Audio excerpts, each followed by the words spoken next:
Hello, John. Hello, Richard. Hello, good to talk to you. Yeah, really nice to have you here. Thanks very much for joining me on the Wind Thief Chat. I'm very excited to have you here this morning.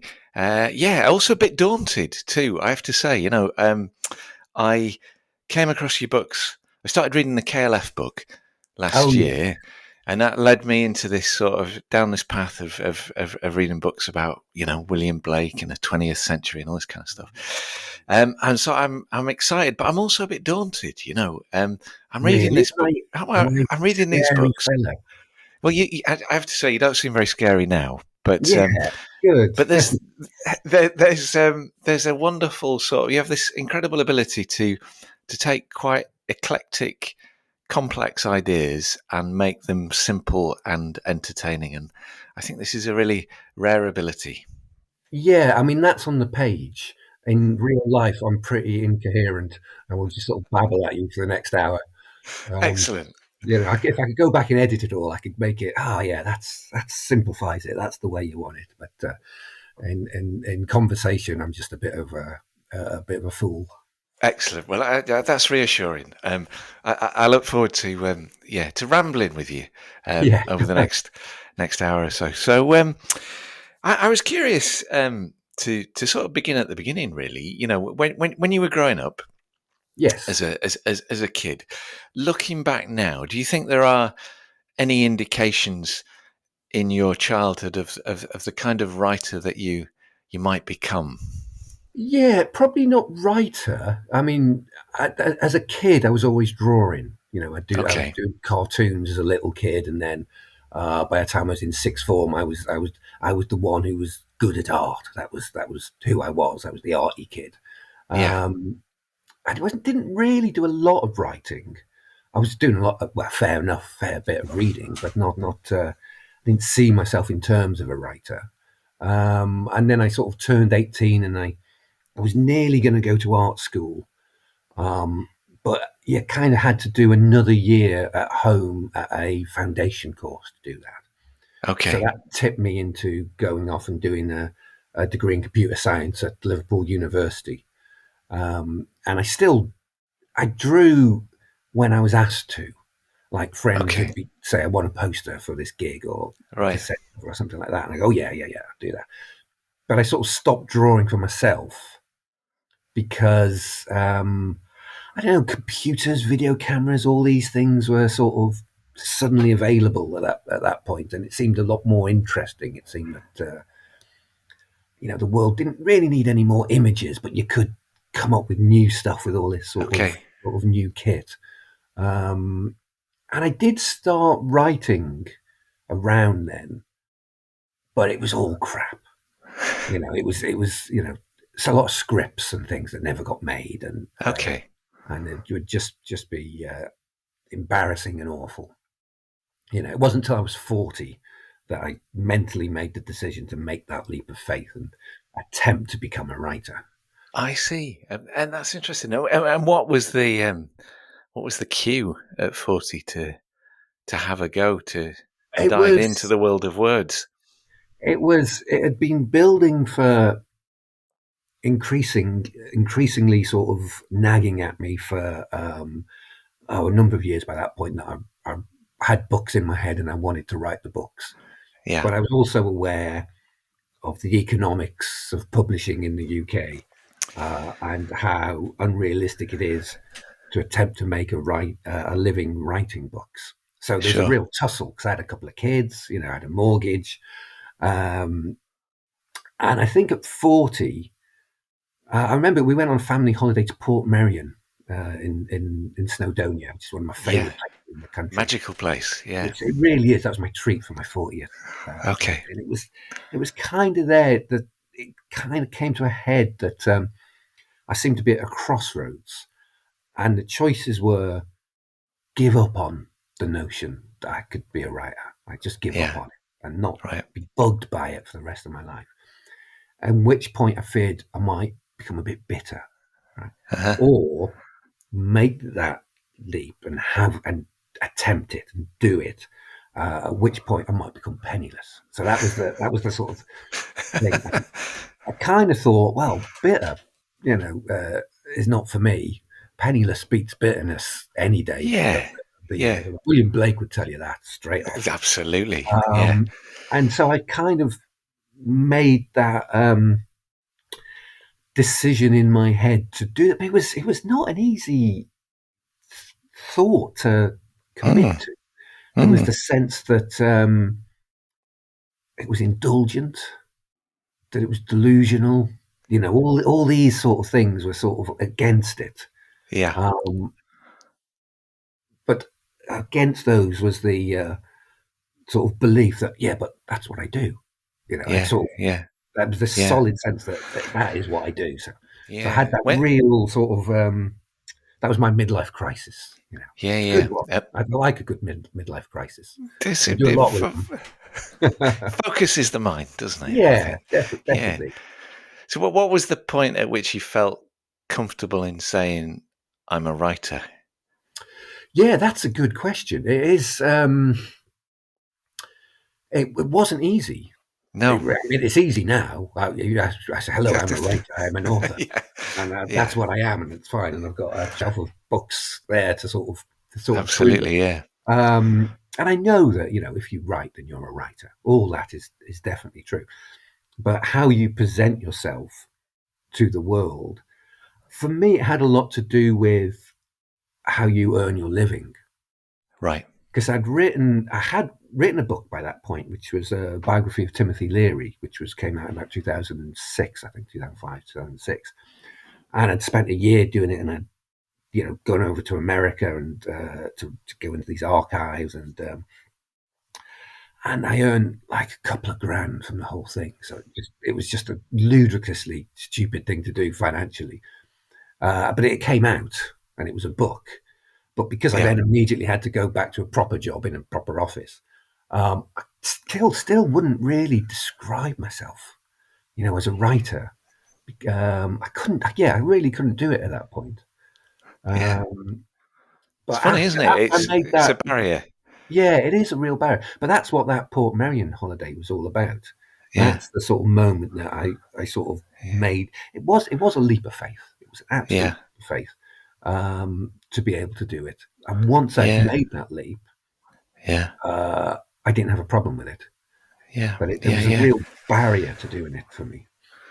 It seems really appropriate that you're sort of the moment where you decided should be in Port Marion, Oh, isn't which it perfect? is this for people who don't know, it's this kind of peculiar place, isn't it? Where well, maybe you should describe it. But Well, anyone who's watched The Prisoner would know it. It's that Italianate village in northwest Wales, and it's a work of art. It's like every position you can stand in, whichever angle you look, it looks amazing. It's like this perfect sculpture that you can just sort of yeah, walk around. It is it's a glorious place, isn't it? It's just yeah, yeah, really, really beautiful. Um, yeah, a mix of styles as well, isn't there? From memory of sort of architectural styles. a bit, but it is all very sort of romanticized, and Yeah, there's lots of columns and domes, that's and right. uh, Yeah, uh, yeah. Florence is often mentioned, and but there's mad things like you go down the steps and there's a stone boat on the quay, this boat made out of stone.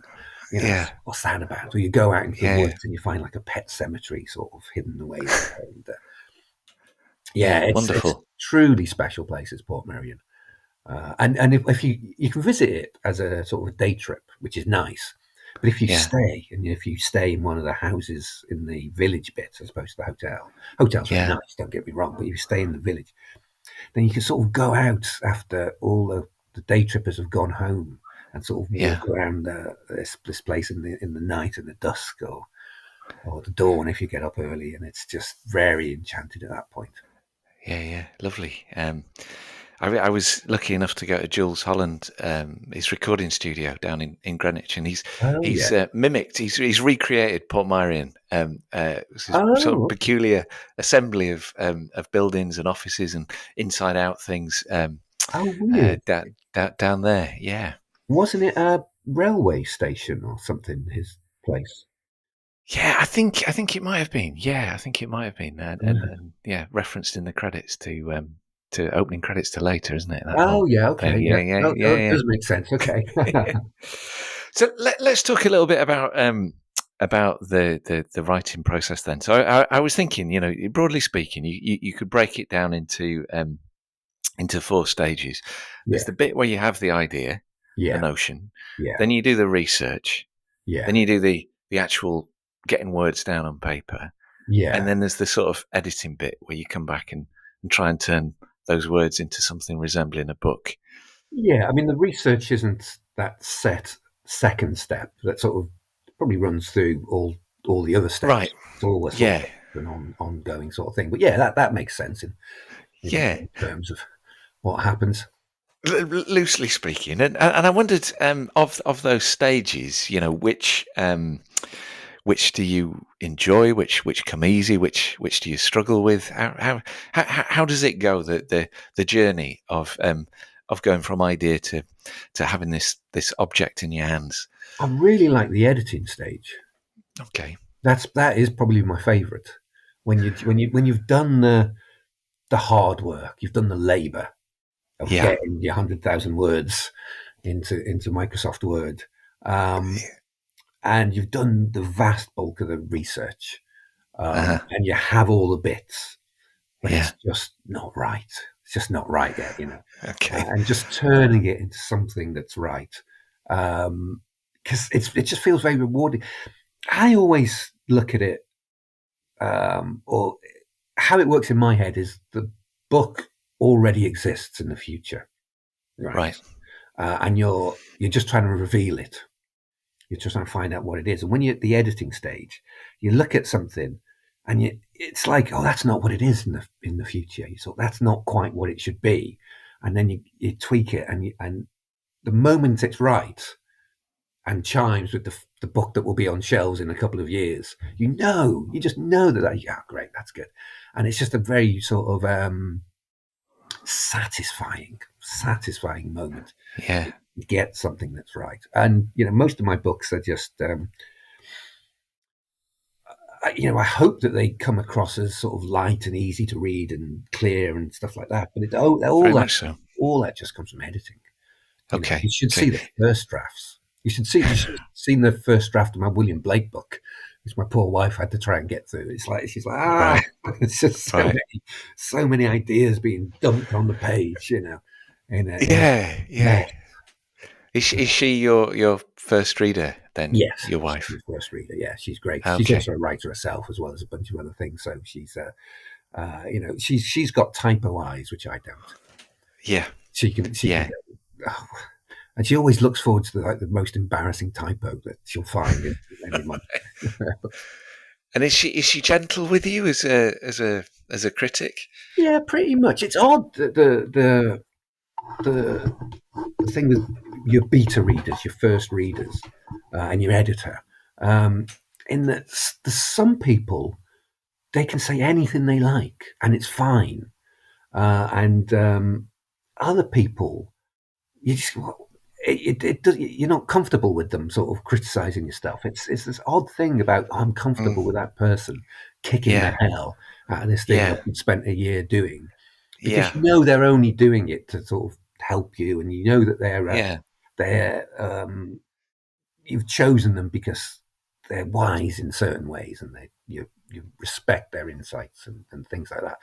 People like that can just tear the thing to shreds, and you're like, oh, Yeah. very much, that's brilliant. Yeah. We're going to get there with this one. That's really good. But some people, you just sort of go, you just don't want to be told off by them. It's odd. It's an odd Yeah. sort of thing. It's a very important role, isn't it? Because you Yeah, need somebody whose opinion you respect, obviously, yeah, but also, I guess, somebody who knows you quite well, in that they understand the fragility of your yeah, psyche, and yeah. I'm and afraid my psyche's not that fragile most of the time. right, So that's not a problem. yeah, I had some notes on my next book from a friend, Alistair Fruish, okay, and he was apologising because he couldn't really kick it or like rip it to shreds.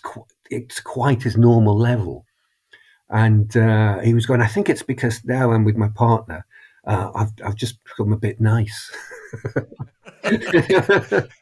He's But mellowed out of it. he would always be the one who would. Um, my daughter was reading my William Blake book, and she just came back referring to. There was a reference to Sartre hallucinating lobsters and sea life. I Oh forget. yes, Did he take yeah, mescaline or something when he was young? And for years he'd have all these sort of crabs and things following around in his mind. And she was just talking about this because it's such a great little anecdote, a great story. It's things like that that my mate Alistair will just go, "Oh yeah, you mentioned Sartre. You know he used to hallucinate lobsters." I go, what? What? Where's that?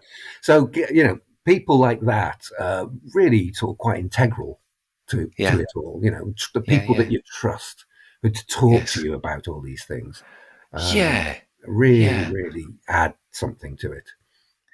So reading your books, I guess one of the things that occurs to me is is sort of the breadth of ideas and sources and research that must go into them.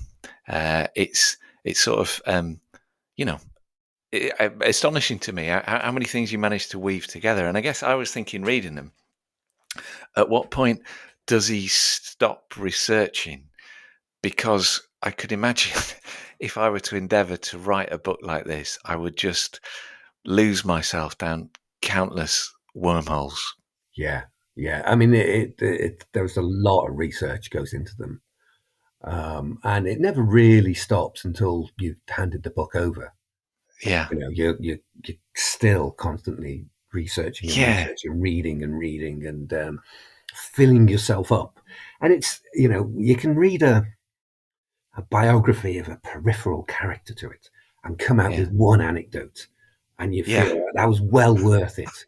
yeah, Reading that 500-page book for this thing, because that absolutely makes this chapter, and that's the sort of thing. So yeah, there's a lot of treasure hunting in the yeah, yeah. in the shells. And was the with the? I was just thinking now about the William Blake book. Was that a?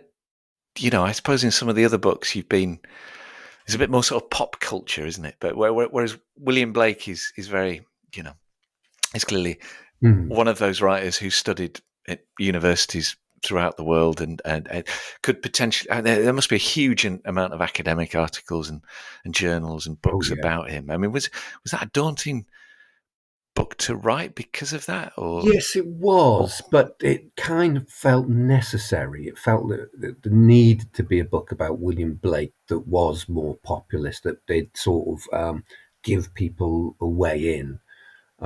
Blake is a sort of figure that people, they think, oh yeah, I like Blake. They've seen an image and it's grabbed them, and they know that there's something there, and they know his reputation, and they might know a poem or an image or whatever. They know it's good and they know it's important, but there doesn't seem to be a way to make sense of it, to sort of grasp his worldview, to grasp his philosophy. Because whenever you try and you start to read it, it all gets very academic very quickly.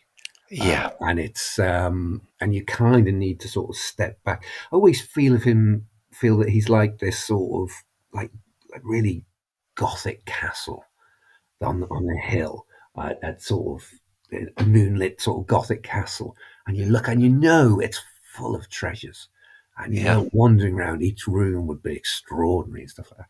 But you don't really know if you're allowed in, or okay, how you would get in the first place. And there seems to be gatekeepers who like don't want you there. It's got that sort of vibe about it. mm, That book it felt it was needed so people could have their own Blake, yeah, that to sort of shatter that sort of gulf between people and Blake, so that they feel that no, he is, yes, he's unbelievably rich and unbelievably deep and unbelievably complex, but he's still mine. I can still yes, yeah, have him as part of my life. So it yeah, felt the necessary book to do. yeah, And once a book demands to be done, then you just put in the work, basically. You know, Yeah. I'm quite. Yeah. So did you, one of the questions I wrote down on my list yesterday when I was writing questions was very simple, which is why do you write? And I was tempted to ask you this as the first question, but I thought Yeah, that's a bit unfair to go in that yeah, hard. yeah, And I suppose I can see for the William Blake book, here is somebody who maybe people feel they can't approach, but you feel there's a huge amount of illuminating insights about life and living and creativity and work to be derived from him. But do you feel? I mean, let me just ask that question. Why do you write? Do you think? um, why do I write? I mean, I sort of have to, because the book's to build in your head, and the only way to sort of get them out of that head is to get them on the page. Yeah, They don't. yeah, If you stop, they don't leave you alone.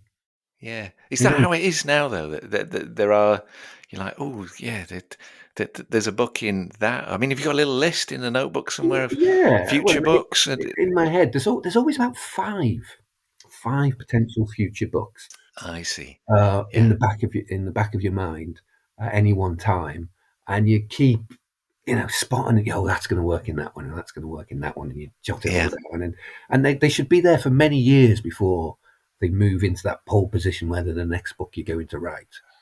yes, Um, but they're quite polite. They kind of, when it's time to select the next one, the right one yeah, just steps forward, and the rest just wait their turn. That's how it yes, feels like. And yeah, sometimes they'll be there for so long that they just sort of wither away, and they don't quite have what it takes, and something new has barged in. And it's like, yeah, and sometimes what all your sort of ideas are, but the way of framing it in a way that will make sense to other people hasn't quite clicked into place yet. yeah. Um, it's like I'm writing a book about Doctor Who at the moment, and I'd worked it, and it was originally a book about mystery, Okay. and it was about how that sort of desire to sort of know what's over the horizon, that sort of need to sort of know who the murderer was in the book. There's the extent to that drives our culture, really, our civilization to an unbelievable level. Archaeology is the desire to know who was here before us. Science is the desire to know sort of what works. Religion is also a desire to know. Animals don't have this need to sort of understand the mystery.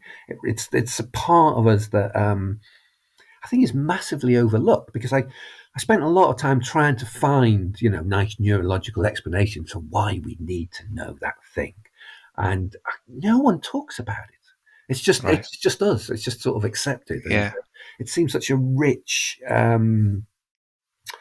It makes sense that Agatha Christie's the best-selling novelist in history. It's because she's brilliant at that sort of thing. I thought, this is a really rich sort of subject. I should do this as a book, and I wrote up a proposal, and I'd slightly shot myself in the foot because my previous book had been about the Beatles and James Bond, which like the publishers were like, great, we like this. Yeah. Book about mystery, and they're like, oh, great. Yeah, this is really interesting stuff. How can we make it into a book that people would buy, though? It's like, yeah, no one's going, oh, I really need a book about this. No one is going.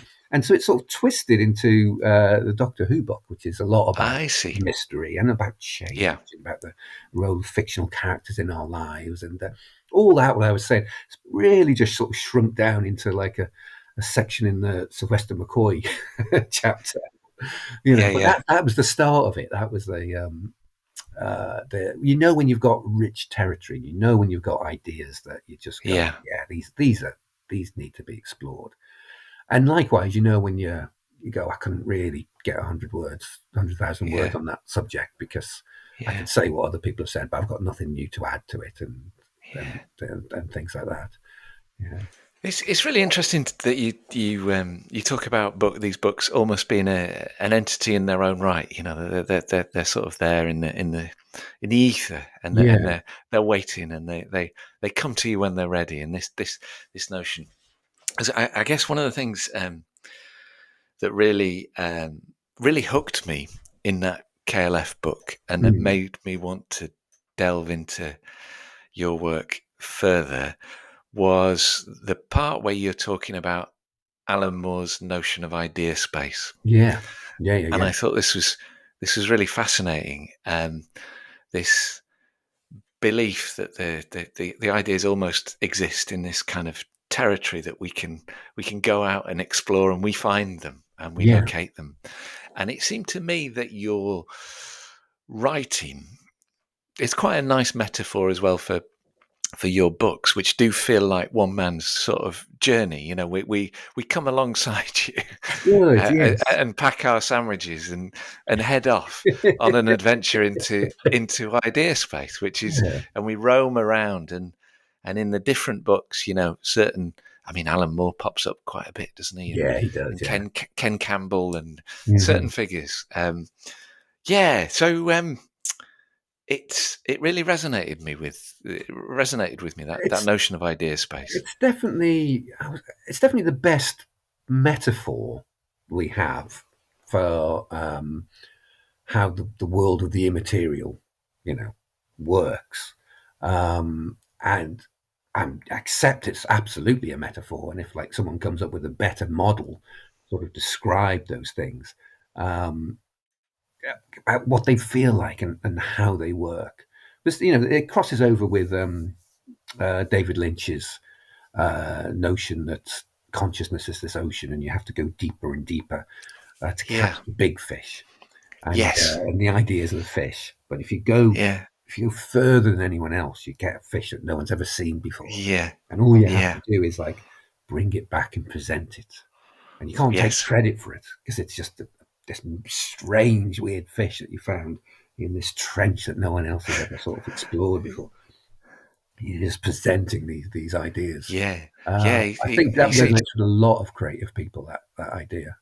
he does. I love that. Yeah, he talks about trillions and zillions of ideas, and they're all waiting to be caught. Yeah, Which yeah, yeah, yeah. I love very much. I read. He did a little book, didn't he, about that. I think it's called Catching the Big Fish or something. And in that book, he writes about listening to the idea. The idea tells you how Mm, it should be, and I mm, think that's one of the really interesting. It explains a lot about his work, you know. But perhaps David Lynch, more than most filmmakers, has this absolute courage in listening to the idea and yeah, going wherever it takes him, even if it is a completely bonkers, apparently nonsensical sort of place. yeah, and I accept that it's a metaphor for the process from the perspective of the creative person. That these you just find this thing and you see what it is and you offer it up. Um, Everyone else goes, yeah, it's a very David Lynchian idea, though, isn't it? You know, that's, the whole thing is very Lynchian. I won't, you know, it's not like you've stumbled across, a Spielbergian idea. You've got Yeah, these, you know, the sense of the creator being the parent, a major part of this thing is obvious to everyone except the creator. yeah, absolutely. Um, and when you're writing, do you well how do you deal with those times where the words don't come or I you mean, know? I'm quite unsentimental about writing. Okay, For all that, I write about William Blake and the notion that the imagination is divine, and it's that's the light that animates this fixed, finite, material, universe. Uh, which I get, and I totally love that way of looking at things, and I agree with it. But in terms of writing, you just have to sit down every day and do the job. It's very it's like washing up. You just got yeah. to do it, you know. Yeah. I can't. I never have writer's block. Okay. Right. It sounds to me like washing up block.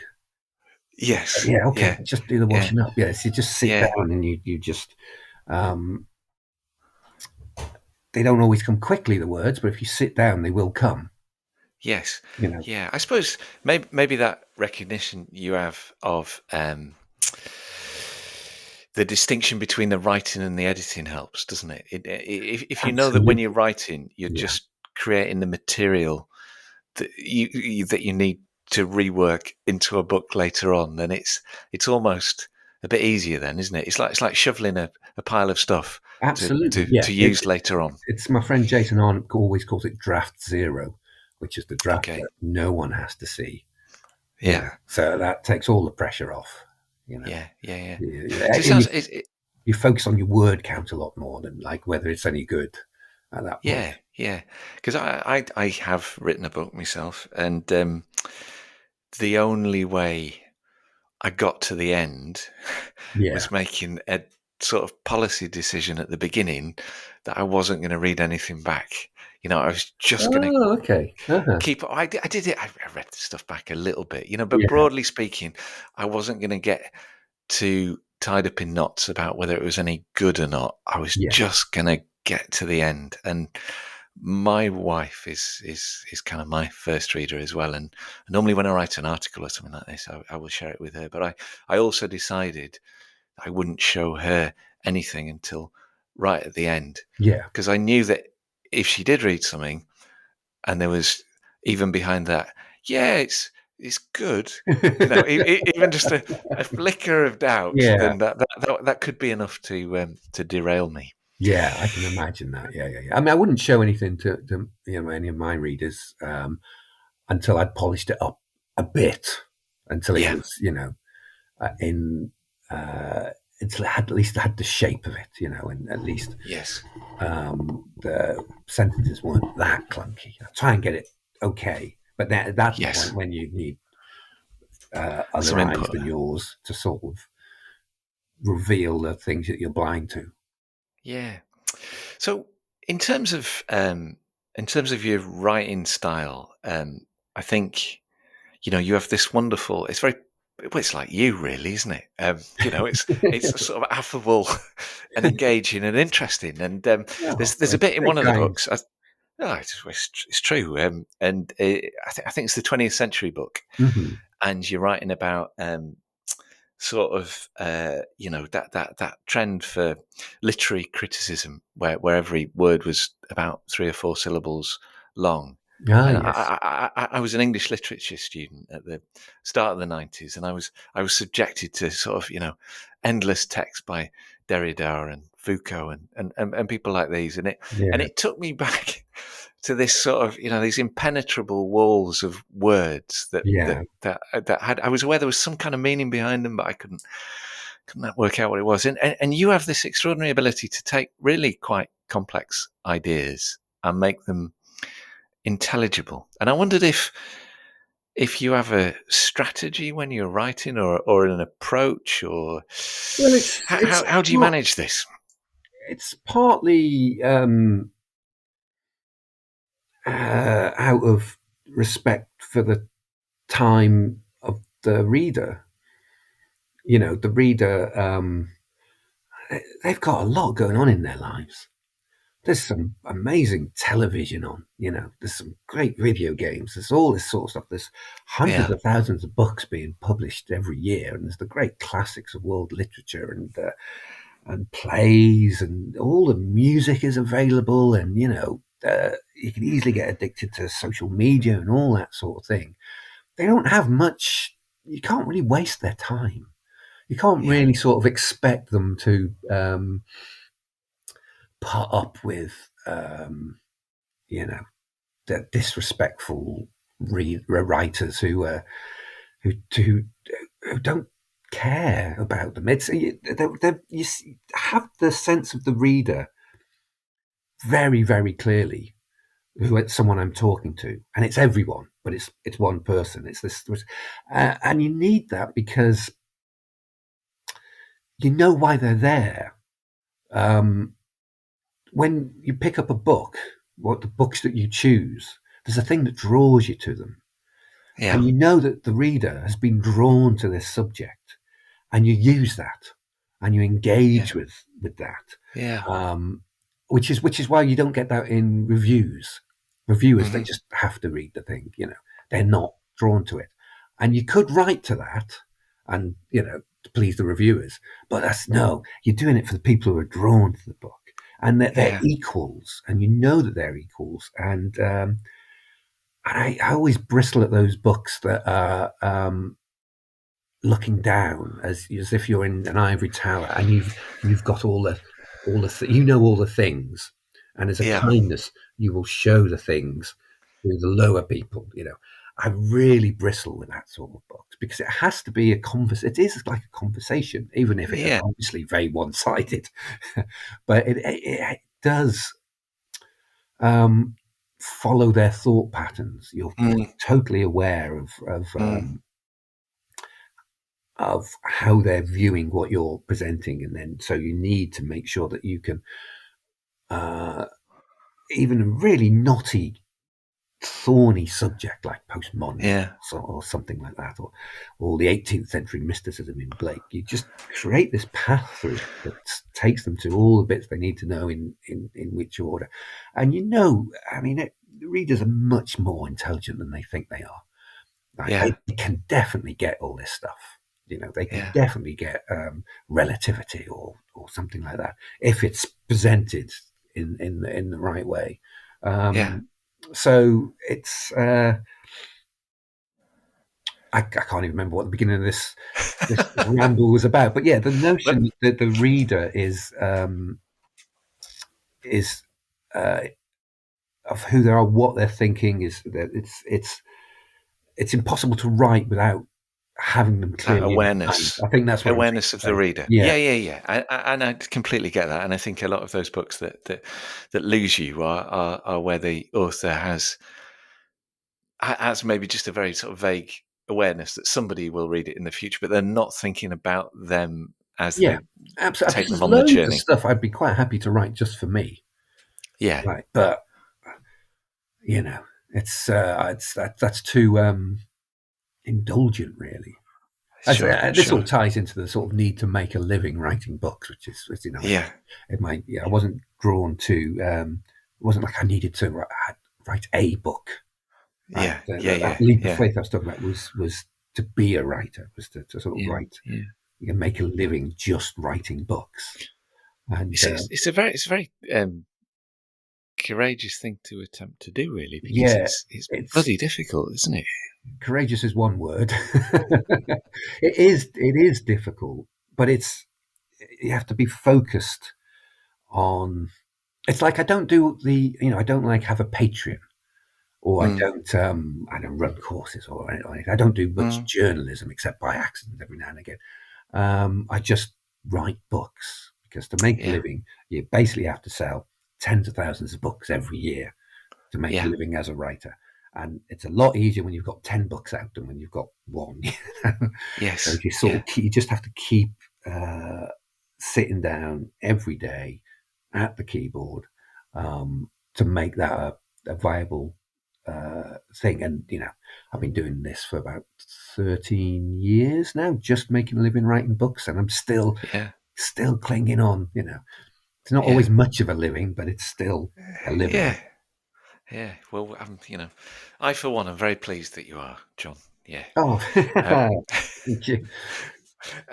so, looking back on the books that you've written so far, can you think of has there been one that's been more challenging than the others, or a part of one that's that's giving you trouble?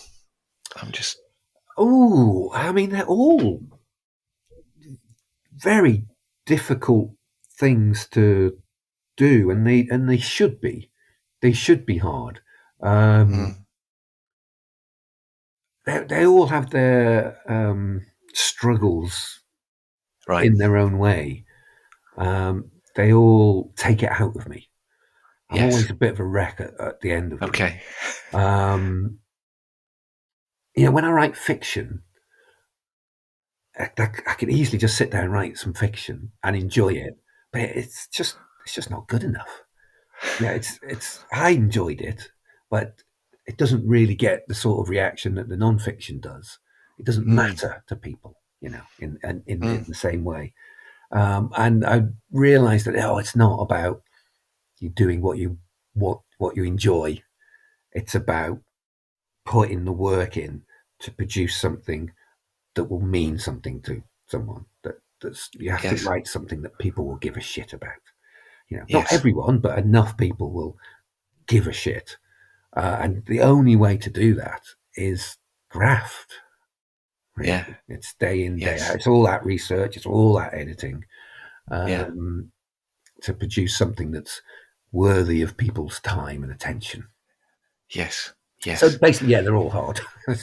Yeah, yeah, okay, fair enough. Yeah, yeah, yeah. Yeah, There's a Somerset Maugham quote, isn't there? I can't remember exactly how it goes, but it's something like it's about the search for inspiration, and yeah, he says, "Fortunately, inspiration arrives every morning at 9 a.m." yeah. It's like if you, it's just turning up, isn't it? Really, It's and just being turning up. there, It's just just turning turning up. up. Yeah, and Yeah, some yeah, days it's really hard, and you think, and you're probably hungover.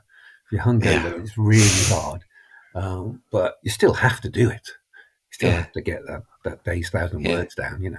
yeah, yeah, yeah. And I guess for a lot of people starting to write, um, the difficulty sometimes is you cannot help but have an awareness of the sort of, or you can't help but evaluate your words, and Yeah, that can be a barrier. Like I'm writing this thing, but it's not very good, and that can sort of get yeah. in the way, I guess, of people who've not done much I writing. guess once you're have more experience of doing that, the notion of just putting off that part of the job is less uh, problematic. You can just, the assessing the quality of it.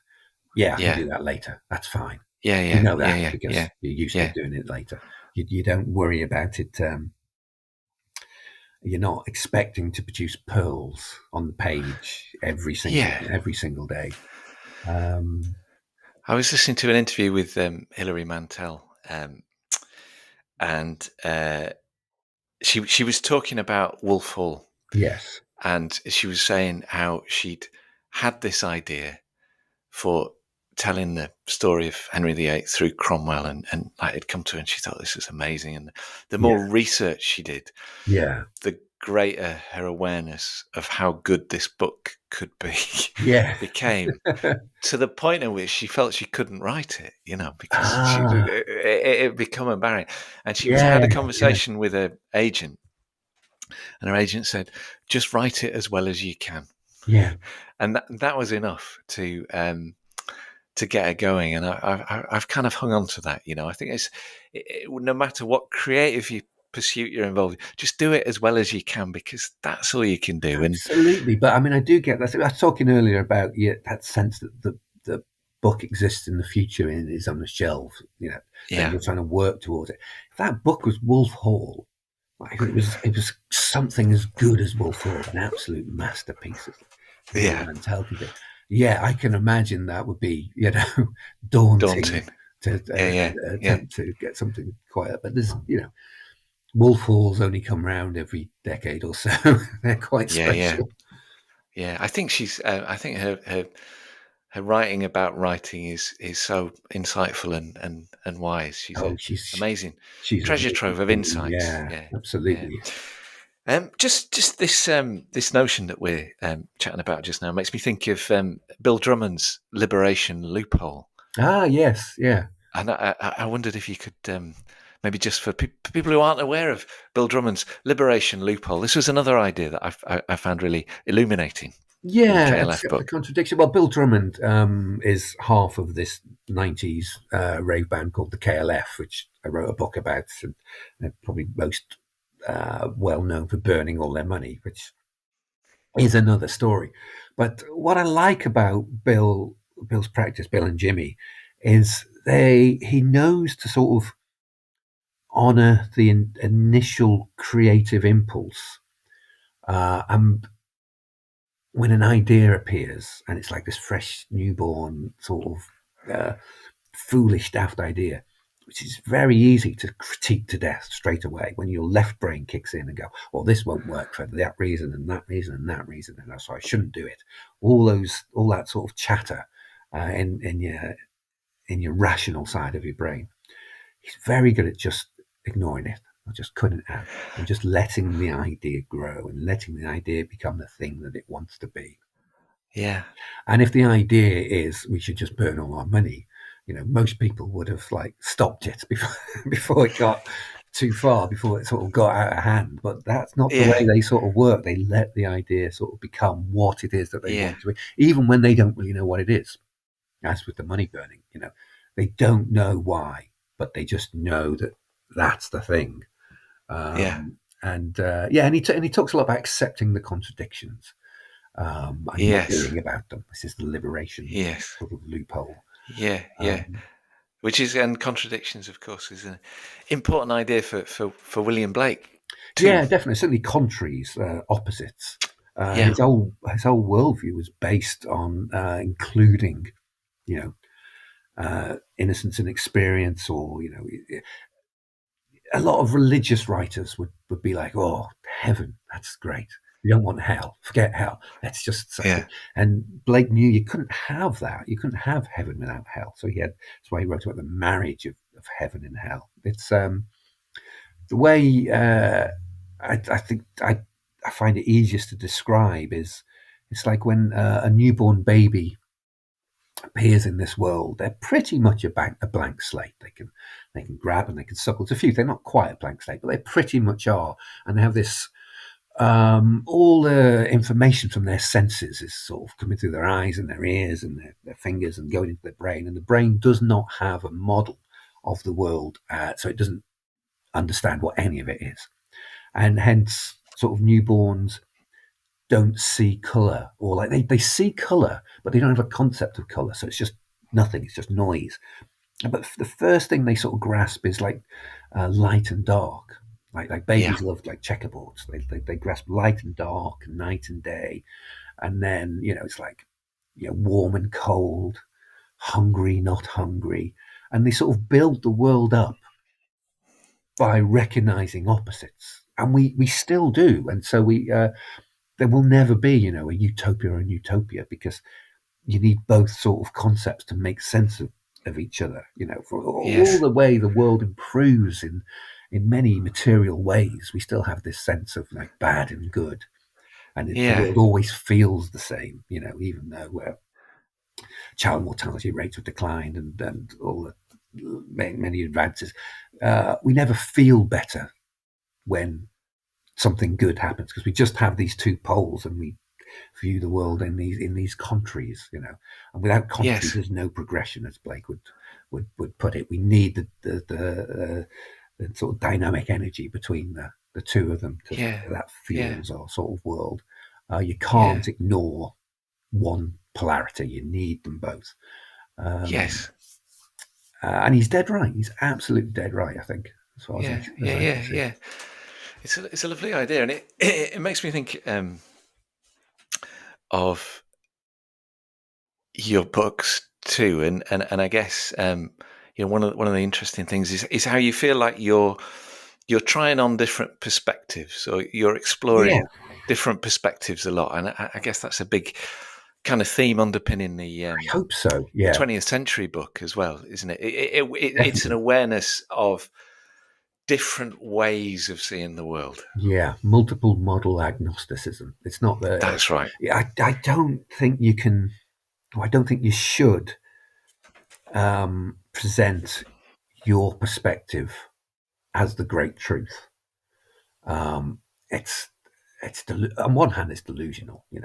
There are what 7-8 billion people on the planet, and you'll never find two people who agree on everything down to the finest detail, who see the world in exactly the same way. Everyone's got a slightly different take on things. And, if you've got any knowledge of maths and statistics, that probably should tell you that yours is not the one true way. But so what I try to do in my books, it's not always easy, but you try to just sort of go, this subject. Hey, look at it from this perspective. That's illuminating, isn't it? You weren't expecting that when you look at it from this Yeah. angle. But it's not the same as saying this is the one true way of looking at it, because then you can then find another perspective and another angle and sort of Yeah. build up something like that. And it's great and it's all written for readers who are happy to do that, who are comfortable with that. You can get like fundamentalists who do believe that they have the one true perspective and that everyone else needs to look at the world as they do. And so they're Yeah. at war with anything that contradicts that because it's an attack Yes. on them, you know. Yes. It's But books aren't for those people. But Alas, they're no. few and far between, really. Most people are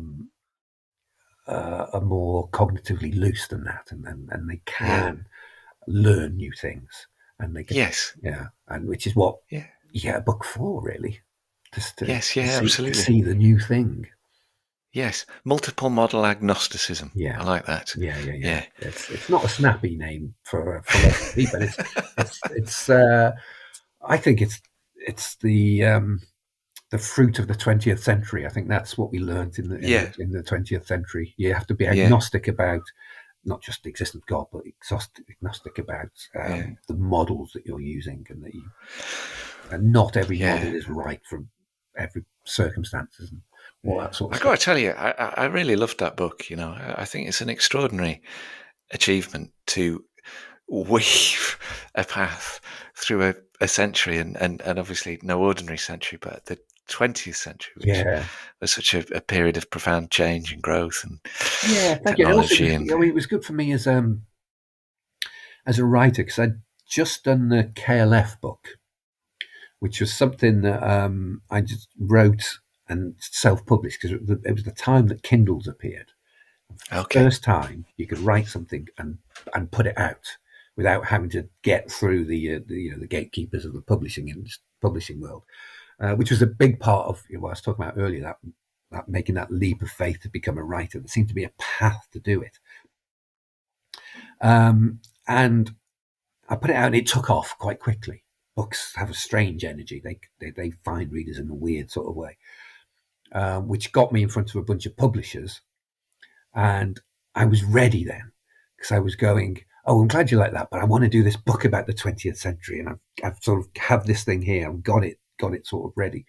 And there could have been a tendency to push me into being the weird music book guy after the KLF. Sure. Yeah. And all advice about writing and rice it kind of says you should have been the weird music book guy. You should have your brand, as it were, And and you should yeah. own that territory, and you be the sort Yeah. of. But that would have been fatal, really. It would have been diminishing returns would have kicked in fairly quickly, Yeah. and because I made the leap to doing the 20th, a much more ambitious book. And then I did Watling Street after that. I'm kind of in a good position where people expect me to leap off into something, completely different, and I am free to roam in history and science and art and religion and all these sort of areas. And people still think, "Oh, it's me." My people used to my books will go, "Oh, yeah, that's fine. It's we'll sort of go along with that." And Yeah. Yeah. It's an interesting question, isn't it? That the question of artistic consistency. You know, yeah, that artists of all kind, particularly when they have any kind of commercial success, then feel a lot of pressure to duplicate what the market has proved already to work, and it yeah, takes a certain. I definitely. mean, maybe it takes a certain maturity, perhaps, to resist that, or a certain Yeah, it was confidence just in one's own on ideas. some levels. I mean, I do try and come up with a book that can be sort of framed and grasped immediately, that people know what it is, that people will sort of it's not too vague. It's not too sort Yeah, of here's some of my thoughts on stuff. It's not that. It's like this is a book about William Blake. This is the Beatles or whatever. It's not. I'm not in denial of the commercial necessities of producing something that makes sense to another territory. Yeah. But in terms of restricting myself and becoming something that's easily grasped, like the weird music book guy, that just seems, that, that would be the end of my career. I think after about 5 books, I couldn't really see. Yeah. And because Yeah. and every creator's like this, they want to do that idea over there, and then they want to do that idea over there. We want to leap about, we want to explore new territory, and we don't want to repeat ourselves too much. Yeah, so I definitely advise about, it's hard in genre publishing if you're known as one thing. Yeah. You're not going to sort of be allowed to sort of suddenly do something completely different. Non-fiction, I've got a bit more leeway.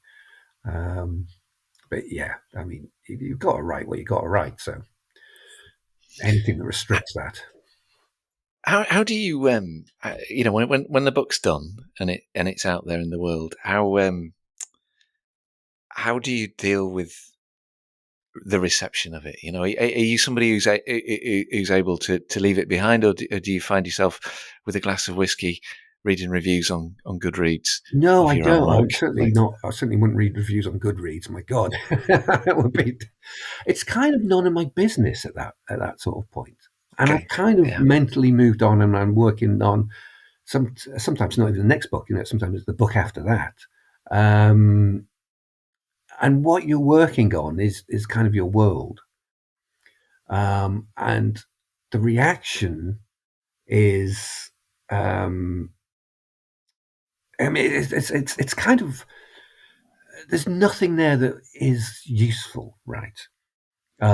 If people tell you you're amazing, you could turn into a monster. Like if people tell that you're terrible, you could get angsty and resist writing the sort of next thing. If Yeah. people point out a thing you should have done, you can't go back in time and fix it. Mm. The book's sort of done. It's every reaction is valid, right? And every Yeah. reaction is absolutely fair enough. But that's not the same to say that they're any of my business. I remember when the KLF book came out, when I first put it out, then I was desperately looking for any reaction. And I was looking at Amazon reviews. And there was one day I went and there was 2 new Amazon reviews. And the first one was entitled, "This is the best book since the Bible," right? 5 star. And the next one was like, "Utter rubbish," like 1 star. I was just, the Right. pair of them together, I was just Yeah. staring at the pair of them together. What do you sort of make of this? And I did sort of think, well, at times I've thought both of those things myself, so it's absolutely fair enough. And then you just know, a review or a reaction is just one moment from one perspective. Yeah. Yeah. And, Yeah. Yeah. and there's a cloud of thousands of these things that sort of flutter around the book when it's sent out. And you can't really get too caught up with any particular one, No. because No. Yeah. they're not the book. They're the Yes. book seen from all these sort of different angles. And you kind of want a sufficient flutter around the book when you sort of cast it out to sort of keep it alive for that little bit. I always think like casting a book, you write a book, you sort of it's like throwing it into the ocean. And ultimately, in the long term, it will just sunk to the bottom and be forgotten. And that's where it's sort of going. But there is a period, it could be a few years, it could be a decade or so, it could be just a month, where there's like a flutter around it. And that sort of keeps it up. And I kind of think of it as the butterflies and the wasps. Normally it's mainly butterflies, but a few wasps. And Yeah. but really, it's the flutter that all this makes, all the noise that this makes. Yeah. People looking at it and talking about it, and that's what sort of keeps the book in the air for a sufficient Yes. a sufficient period, and people keep talking about it. And because my books, they sort of they come out, they sort of do okay. They don't do great, but they sort of keep going. They sort of keep selling. Every time I put out a new book, which will be in a slightly different territory, people go, "Oh, who's this guy? Oh, look what he's done," and it Yes, sort of keeps my yes, yeah. previous books sort of going and I sort can see that. of keep Yeah, them yeah, alive. yeah, So in the long run, it sort of makes yeah, sense. And yeah. so you need people um, hating it, liking it, loving it, complaining about it, criticizing it. You need all that sort of noise, Yeah, yeah, but yeah, yeah, no individual view like is something you should care about at all, really. absolutely. Yeah. No, that's in a way having those two reviews together. That's like the best Yeah, it possible was. scenario, isn't it? Because It it really was. Yeah. points out the fallaciousness of any one opinion. And Um, looking back, I'm so grateful that that happened. yeah, You know, yeah. 'cause I Without often, contraries, there's no progression. You see, absolutely, yeah, that's absolutely, absolutely. But I've known writers who fret and fear and sort of yeah, horrified by them, but they don't matter. So I remember Scott Pack, who used to be the head bar at Waterstones. He he set up a monitoring thing over a period of months where he would like look at all the reviews in the newspapers and see how they affected sales at Waterstones. And he would see books that weren't selling before reviews and books that were selling before reviews. And he collated all this data and then he sort of analysed it at the end. And the conclusion was reviews don't matter. They don't make any difference. They don't make any difference at all. You know, if something's selling, it will keep selling. If it's not selling, it won't keep yeah, selling, regardless of the good reviews, the bad reviews. It's the books have this weird way of finding their readers if they're strong enough. yes, You, yes, you yeah, know, it's what it's like. Out of all the books that come out, you go, "Oh, I'll try that one." There's something about it that's yeah, calling to you. yes, And it doesn't really make any sense, but that's how it works. You know, that's yes, how it works. Books will, and it's not to say that there aren't great books that it's not their time, so no one's really reading them when they should be. And um, yeah, it's all you can do is put the work into the current book.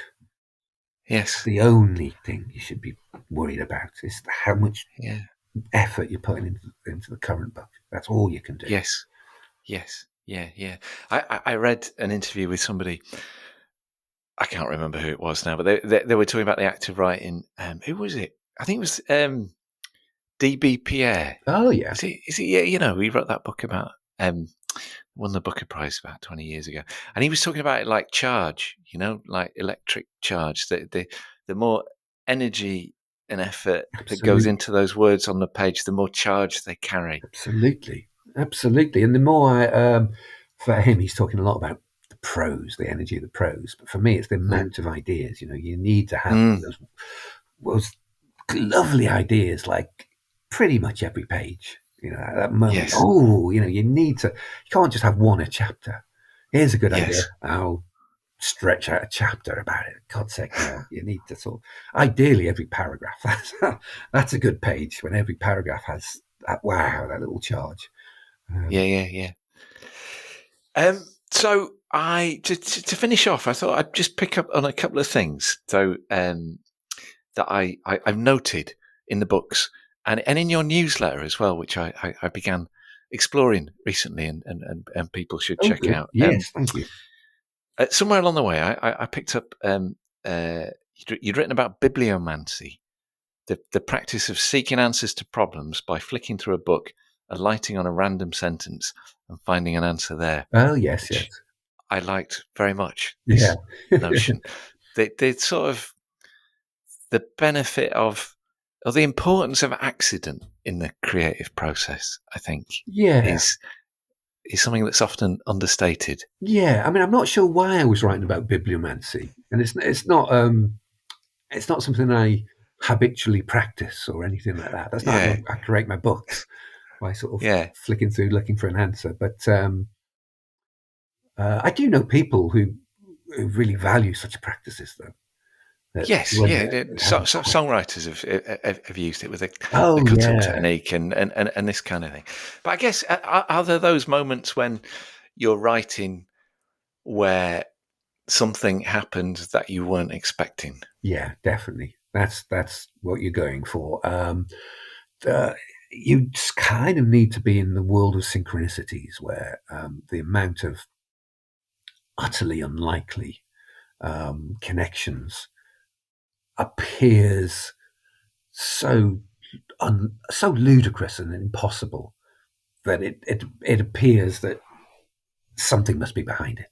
Even though you might think, well, I know there's not, but you do need to be in the position where it looks that way, where everything's tumbling together and everything's connecting, and that's, you should always follow the synchronicities Yeah. when you're writing, when you're sort of coming up with creative practice. Yeah. It's again, it ties into that notion that the book already exists in the future, which Yes. I know is not a rational notion. But as a model for explaining what the process of writing is like, that's the best one I sort of have. So all the bits Yeah. that connect to the book turn up, and you can see how they're sort of all linking to each other, and you know that it's working. You know that it's working when the synchronicities are just ridiculous, Yes. and Yeah. they Yeah. only this is only to you. Like, having written about things like this, and particularly the KLF book, I get a lot of people messaging me and saying, "Oh, you won't believe what happened! Like this, I had this sort of saw this truck on the," and they're never impressive to someone else. It's only the person experiencing them that they get that jolt of two things, that weren't connected, suddenly connecting up in a way that's not a rational way. Yeah. Um, Yeah. so Yeah. yeah.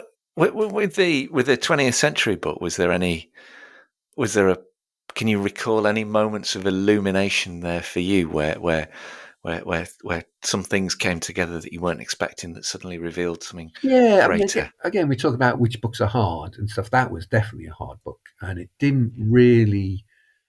I didn't really have the story until the third draft, and then the fourth draft, I sort of structured it around the story, and that was great. And then the fifth draft was polishing it and making it nice, and that involved ripping out whole chapters that weren't part of this story that I was telling about. About individualism and how it was just a temporary a period between two other ways of viewing the world. Yeah, it's and when you get it, because I'd done so much work in that book, and it was crap. It just wasn't good. Really, It was just a bunch of really. words that just sort of didn't go Wow. anywhere. But you just Yeah. keep working at it. You just keep working at Yeah. it. Just keep working, and Yeah. then you get the thing because you've Yeah. been working, because you've been turning up, because you've been Yeah. sitting at the laptop and typing. You will I think find the what's sorry to interrupt. What's nice? I guess a trend that I've noticed in your books is that each chapter seems to have its own center of gravity. So yeah, you have a lot of ideas in each chapter, but they have a common sort of orientation, and I can look back through your books, and from the chapter titles, that's enough for me to recall what the thrust hmm. of that chapter. Isn't that what chapters are supposed to be? Yeah, now you mention it is what they're supposed to be, but I'm sure we've both Yeah. read those books where they haven't quite. Um, so a couple of things from the blog before we go. You wrote, "We've been living through a period of cultural abundance. Whatever you want in terms of music, television, or film is pretty much available whenever you want. Hmm. This has left us more jaded than inspired." Yeah. and I was wondering how you stay inspired amid all this noise. Oh, I mean, I mean, I've been thinking a lot about this because it is one of the biggest sort of changes in my lifetime. When I was growing up in the 70s and the 80s, the culture was something that you sought. You went looking for it. You went flicking through secondhand Yeah. record. But you'd be looking through the television listings, hoping there'd be a thing that mattered on television that week, because there might not be, and it was something that you tracked down. You were like a treasure hunter looking for the jewels that formed your identity, that sort of made you who you were. And in the digital age, the opposite is happening. Now we're sort of shielding ourselves from this sort of onslaught of things desperate for our attention, where every TV program, every music, we can get any secondhand book with a few clicks. We can get anything we want, and instead we're in a position where we're looking for reasons to sort of ignore stuff, to fight sort of stuff off. Whenever I see something is coming out on Apple TV, I kind of feel a sense of relief, because I don't have Apple TV or anything in the Apple ecosystem, so I can't watch it. So I don't need to worry about it. Oh, great! I don't need to worry about that sort of thing. And when all this stuff about cancel culture, this notion that I can forget about that person because they did that bad thing, there's a sort of sense of relief. It's clearing away more of the crap that you don't need to worry about. Yeah. It's too much. This sort of this onslaught, and because I do think of culture as a kind of medicine for the soul, and with any medicine, it's a question of quantity. It's a question of amount. Any medicine that does you good will be poison in excess, and it can feel like that with culture. It can feel like poison in excess, which is why, you mentioned my newsletter. I send out a newsletter like 8 times a year, but nothing more. And all the advice is, you just send out, not spam, but you just send out stuff multiple times a week, and you set up a Patreon, and people pay more to get more stuff, and you keep going, and there'll be a lot more churn, but you'll get more people in the long run. And it just feels to me that, again, it's the long-term aim of making a living writing books for as long as I can. Not being too overbearing, not being too demanding of people's time. People can handle one book every 18 months. That's fine. They can handle, a newsletter every 6 weeks. That's, that's not overstepping things. But I think when it just feels wrong to me just to sort of splurge endless content, as they'd call it. Because that's the problem. That's the thing we're dealing with that overwhelming sort of stuff. And there's an extraordinary pressure, I think, particularly for creative people who are trying to make it, to break through, to sort of succumb to the, chasing the algorithm and making content. And I know publishers are more inclined to look at people who've got a big social media following and this kind of thing. But it's true, isn't it, that you very soon you're kind of servicing this thing, chasing stuff, and the content gets thinner, and there's less engagement with more substantial ideas. And if you've got, say, a patron, you have to provide what those people want of you. You can't really just leap off into a completely different world and do something a bit sort of different. You have to keep getting more. Become more and more of a cartoon of yourself on some levels. But if you can do something that matters to people, that they give a shit about, that on a deep level, they will remember you enough. You can sort of make a noise and attract attention from a lot of people on a shallow level. But like next week, that's over.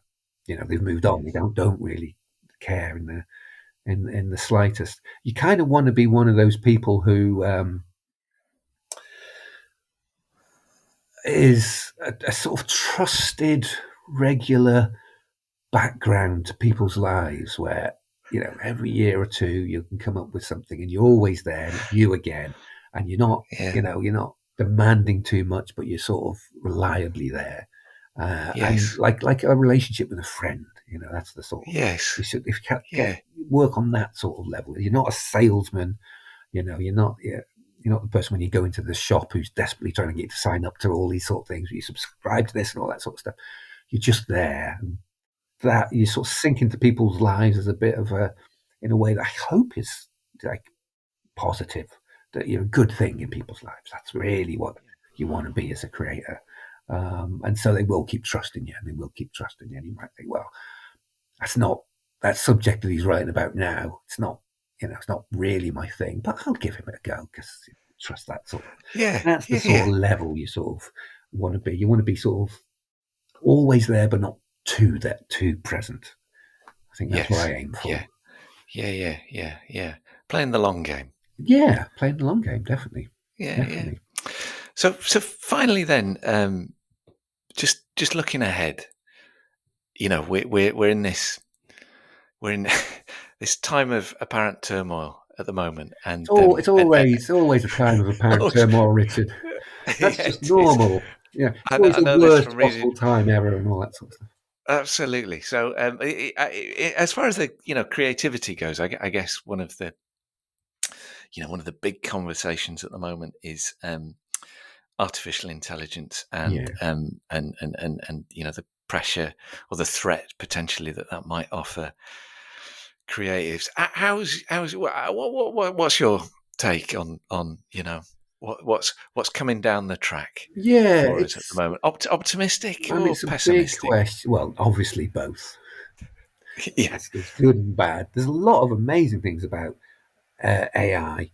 There's a lot of terrifying things about AI in a capitalist system. You know, right. I'm always glad we did an AI version of one of my books, 2019, when it was GPT. Was it two? GPT 2.5 we used. Sounds about right. Where which was the sweet spot when it was just about becoming comprehensible, but was like so funny because it was so mad, it was so deranged. Um, we put that. How do you mean how did you what did you do? When I did that book, The Future Starts Here, there was another book that I put out just to raise money for shelter, which I sold when I did a talk or something. That was a version of the book written by ChatGPT, which a friend of mine, an artist who goes by the name Shardcore, put together for me, and it's hilarious. It's just mad. It's just mad. It's just absolutely mad. And so I was very much interested in AI then, and the further it's got away from being just like Monty Python insane, the Yeah. less I, less I pay attention to it. I think it's sort of. I mean, I don't. The thing with AI is it. It's not going to like kill us all because it doesn't know we exist. Right? It doesn't know that it exists. Right? It has no awareness. It's just. It can't set itself a goal. You can tell it to do something, and it will do that incredibly, you know. Mm. But it can't decide to do something because that would take an awareness of the existence of the universe, which it doesn't have.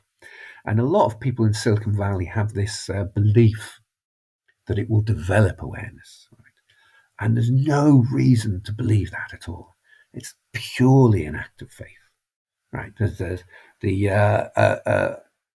a sort of a mathematical model of neural connections in a computer is not the same thing as the fleshy matter connecting in our brains that does create consciousness. And there's no reason to think that it will, unless it's a religious belief that it will become something more. And so it's always overhyped to an extent. And I don't wish to diminish the things it can do, because it can do amazing things, and it can have real in science and in medicine. It can do extraordinary advances. Then it will be changing things, but I don't for 1 minute feel threatened that the AI is going to write a book that I can't compete with. To write a book that people will read all the way through. You know, AI can write a book very easily, but to write a book that people can read all the way through kind of does take an awareness of the existence of the world and the reader. and things, and having something to say, and all that sort of stuff. It will, and a point of difference, I think, as yeah, well, isn't yeah, it? yes. I mean, for a lot, That's one of. so Sorry, go I was ahead. going to say, for a lot of musicians, for illustrators, um, it's it's it's going to get very hard. I think Hmm. it's really going to mess up a lot of jobs that have been difficult as they were, um, and that does sort of trouble me that the people using it are kind of just using it to avoid paying people to do jobs.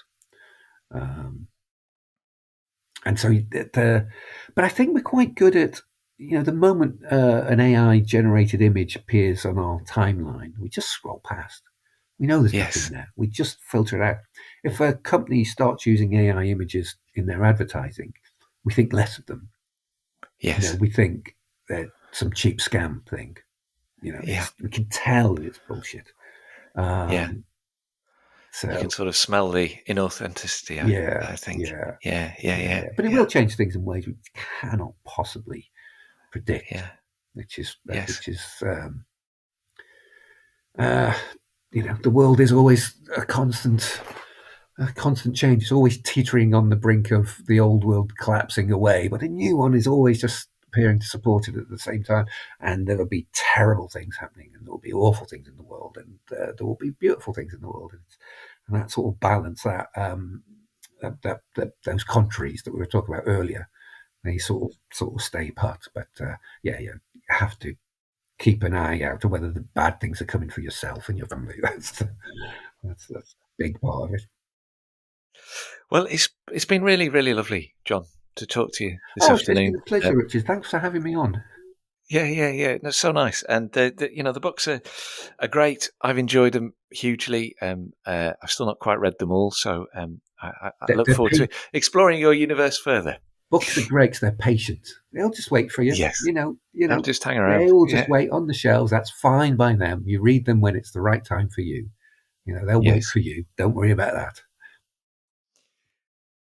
So all that remains for me to say is thank you very much for coming along today, and thank you on behalf of your present and your future readers for the books. Keep doing your thing. It's much appreciated. That's very kind. Thanks, Richard. Thanks a lot.